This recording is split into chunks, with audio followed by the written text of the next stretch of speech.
ગુજરાતની અંદર છેલ્લા કેટલાક સમયથી કાયદો અને વ્યવસ્થાની સ્થિતિ ઉપર સવાલો ઊભા થતા હતા. જો કે આ સવાલોને લઈને શંકરસિંહ બાપુની નવી રાજકીય પાર્ટીની ઓપનિંગ સેરેમની દરમિયાન બાપુ પણ ખુલીને મેદાને આવ્યા.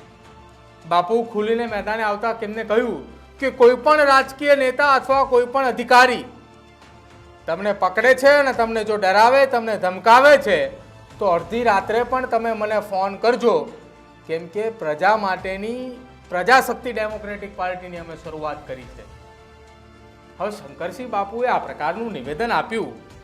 એ નિવેદન તેમની રાજકીય પાર્ટીના ઓપનિંગ સેરેમનીના દિવસે તેમને આપ્યું, પરંતુ ચર્ચાનો વિષય અત્યારે એટલા માટે બન્યો કે આ નિવેદન એ સોશિયલ મીડિયાની અંદર ખૂબ વાયરલ થઈ રહ્યું છે.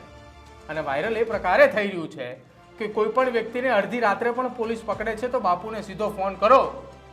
બાપુ ગુજરાતના પૂર્વ મુખ્યમંત્રી છે, તમને પોલીસ પાસેથી છોડાવી આપશે. તો અમુક જગ્યાએ સોશિયલ મીડિયા પર એ પ્રકારે એક કન્ટેન્ટ વાયરલ થઈ રહ્યું છે કે બાપુએ હવે ખુલ્લી છૂટ આપી છે. કોઈ પણ અધિકારી અથવા કોઈ વ્યક્તિ આપણને ડરાવે છે તો બાપુને સીધો ફોન કરવાનો, બાપુ આપણને છોડાવી આપે છે. એટલે હવે આ સોશિયલ મીડિયાની અંદર ચર્ચાનો વિષય બન્યો કે બાપુએ એવું તો કેવું કડક ભર્યું નિવેદન આપ્યું કે બાપુના નિવેદનની ચર્ચા હવે સોશિયલ મીડિયામાં થવા લાગી. એકવાર તમે પણ સાંભળો શંકરસિંહ બાપુએ કેવી ખુલ્લી ચેતવણી આપી અધિકારીઓને અને ગુજરાતની જનતાને તેમને શું કહ્યું કે અડધી રાતે તમે મને ફોન કરજો. સાંભળી લો એકવાર એ પણ. અને એ રીતે જે મનમોહનસિંહજીએ કીધું કે અહીં માઇનોરિટીનો અધિકાર છે, અર્થઘટન કેટલા ખોટા થતા હોય છે. અહીં જેનું કોઈ નથી એ માઇનોરિટી. બહેનો આપણી માઇનોરિટી, ગરીબ આપણો માઇનોરિટી, ખેડૂત આપણો માઇનોરિટી. આ રાઈટ પહેલાં પ્રોપર્ટી ઉપર એનો રાઈટ છે, એને આપો ને. તમારા હાથમાં હોય તો. અને તમારા હાથમાં છે, કારણ કે વહીવટ તમારા હાથમાં, માલિક તમે છો આ પાર્ટીનો. જે આપવું જોઈએ એના બદલે પોતાના માટેનું આ જાહેર જીવન, અને આપણે સોશિયલ વર્કર કહીએ, પબ્લિક લાઈફમાં પબ્લિક હોતી ને પોતાની લાઈફ હોય. પહેલો હું, અને મારું કંઈ ના હોય તો પાર્ટી એક બાજુ કહી, મારું ધ્યાન રાખે તો જ પાર્ટી. તો મહેરબાની કંઈ નહીં, જરૂર નથી, તમારું ધ્યાન ના રહે. ધ્યાન તો પ્રજા દુઃખી, પરેશાન, કલ્પના બહારની પરેશાન, કલ્પના બહારની. ઓહો, આ મને કંઈ આ હવા જ નથી થયો, કંઈ ભોગવવાનું બાકી નથી ને. કે મુખ્યમંત્રી પદ શું કહેવાય, વિરોધ પક્ષનું શું કહેવાય, MP શું કહેવાય, મિનિસ્ટર શું કહેવાય. આ જીવ મરે. લોકોની વાત સાંભળીને આપણને જીવ મરે, લાગણી થાય કે આનું શું કરે, તમે કંઈક કરો, તમે કંઈક કરો. એમાંથી આ પ્રયત્ન છે. આ પ્રજાને લાગે કે આજથી માંડીને ગઈકાલ સુધી બાપુ ઉપર અમારો રાઈટ હતો. મારી દીકરી PTC ભણેલી બેકાર છે, સરકારે પ્રતિબંધ મૂક્યો છે ભરતી ઉપર. એ નોકરી ન મળે તો લગ્ન ન થાય. શું કરવાનું મારે? તો એ દીકરીને નોકરી કેમ મળે એનો જીવ બાપુ બાળે. અને એટલું નહીં, એને નોકરી આપે. લે બેન, તું જા નોકરી કરીને ઠેકાણે પડે. સરપંચ કે વોટર વર્ક્સ કનેક્શન કાપી નાખે સરકાર, GEB વાળા. પાણી ક્યાંથી પીવે? કાઢી નાખવાના બધું. આવા અનેક બેકાર હોય, બીજું ત્રીજું હોય, વિધાઉટ એપોઇન્ટમેન્ટ માટે મળવાનું હોય. તમે માલિક શેના છો? તમે તો વિચારો તમારી જાતને કે તમે બોન્ડેડ લેબર, તમે ભાડુતી લોકો છો. તમારે માર ખાવો છે, ભયમાં રહેવાનું. તમે હું ચોરી કરીશ? જેને કોઈ ચોરી ન કરી હોય એને કોઈના બાપની સાડાબાડી રાખવાની જરૂર નહીં. કોઈ ચોરી ન કરી હોય એને કોઈના બાપની સાડાબાડી રાખવાની જરૂર નહીં.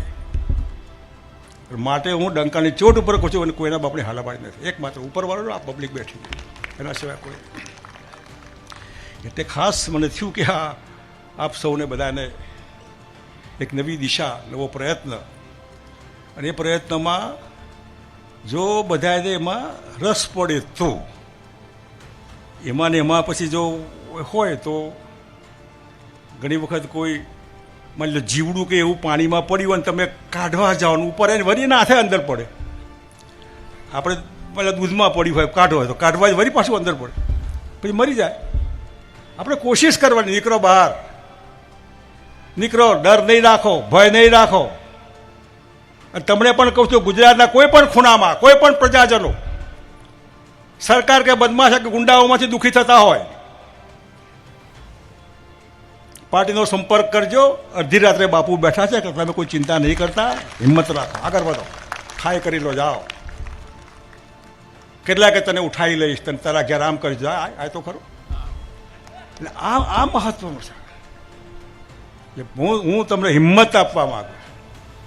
સરકારે અમને જેટલો ત્રાસ આપવો એ ભલે આપે, પણ પ્રજા પબ્લિકને જે મતવાળા છે, જેના લીધે તમે બેઠા છો, જેના લીધે દિલ્હી હોય, અહીં હોય, જેના લીધે બધા બેઠા હોય, એનાથી શના માટે તમે આમ મિયા મીંદડી બની ગયા? શેના માટે હું થઈ ગયા છો? તમને એટલી ખબર નથી કે તમારી મહેરબાનીથી આ બધા છે? અને એટલી ખબર ના હોય તો પછી મરે લોકો, જાઓ, હરામ પડો. તમને એટલી ખબર ન હોય કે અમારી મહેરબાનીથી બધું ચાલે છે. આ ટેક્સ, રૂપિયા, રોજ જાહેરાત, ક્યાંથી આવે પૈસા? જીએસટી, કોની જીએસટી? મફત છે બધું. આપણા બાપા કે માજી ગુજરી ગયા હોય, જાહેરાત આપતા હોય બેસણાની આટલી, તો એ સેન્ટીમીટર માપીએ કે ઉભો રહી તું આ ઓછા કરતો. આપણા બાપાની ડોહાબાની પ્રોપર્ટી મૂકીને ગયા છે, એમાંથી જાહેરાતનું બિલ આપવાનું છે, છાપામાં બેસણાનું. તો એ આપણે માપનું કરીએ છીએ. રોજ કરોડોની જાહેરાત, રોજ. આપણા બાપના રૂપિયા છે આ. આપણા બાપાના જાહેરાત નથી આપતા, પણ આપણા મોટા બાપાઓ જે બેઠા છે રોજ જાહેરાતો આપે, આપણા બાપના રૂપિયા છે આ.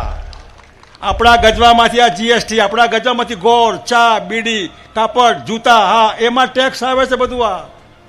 તો શંકરસિંહ બાપુની નવી રાજકીય પાર્ટીમાં એક બાદ એક નવા ખુલાસાઓ અને નવા ખુલાસાઓની સાથે સાથે નવી નવી જાહેરાતો થઈ રહી છે.